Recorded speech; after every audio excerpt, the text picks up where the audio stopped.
Greetings from Tennessee.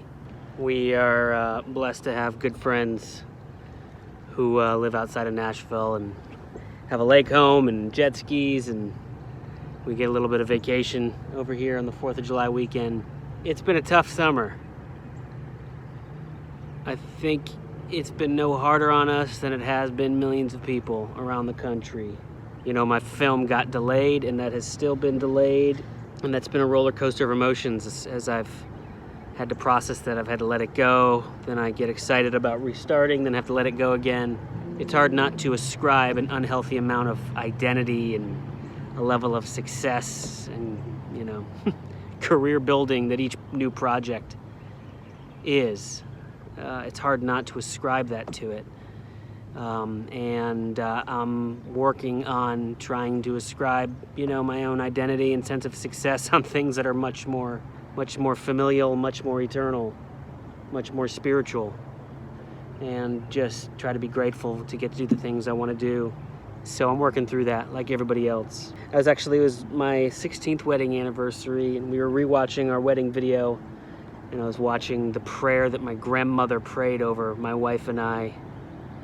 And she said, remember that hope and struggle work together to find the real treasure. And that just really hit me, because I've had so much struggle. We've all had struggle of varying kinds. And we certainly don't want to compare struggles, because each one's real to the struggler. I've gone up and down with the idea of hope. And I've had a lot of hope and had to really adjust and process when that hope doesn't pan out. And so then when you go through struggle and you don't have hope, it can be the lowest thing in the world. And I was just reminded that struggle and hope work together. It's a push and pull, it's a dance. And I don't ever want to lose hope. So while I've had struggle this year, and we've all had struggle with everything that's going on in our country and in our lives and in our jobs, I don't want to lose hope. And I'm feeling hopeful. And for those of us in the arts who are going through this and who try to make a living in an industry right now which is completely dead and work is non-existent, you know, I've applied for unemployment for the first time in my life. I've had friends and family help bear some of the financial burden, and that's been a blessing, and that's given me hope, and I hope to be able to do that for others sometime.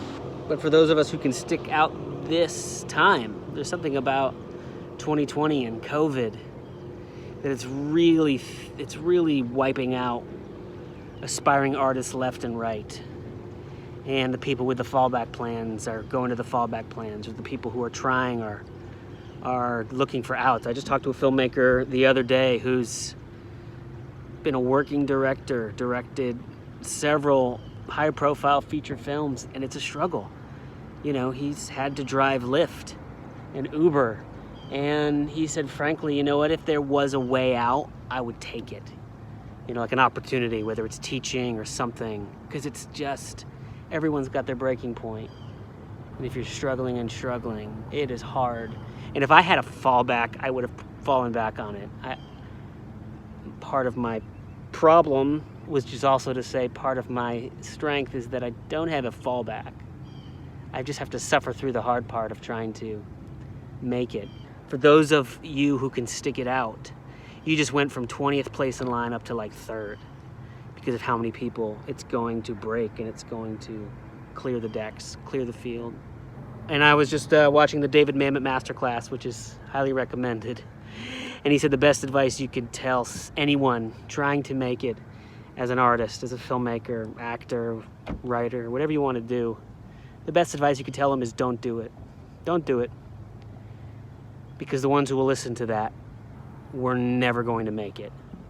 Or the ones who would listen to that advice shouldn't be pursuing a life, you know, in show business. And the ones who will make it won't listen to that advice. But that comes with a price. That comes with having to endure the hard times. But just remember that struggle and hope work together. So don't lose hope. Don't lose hope.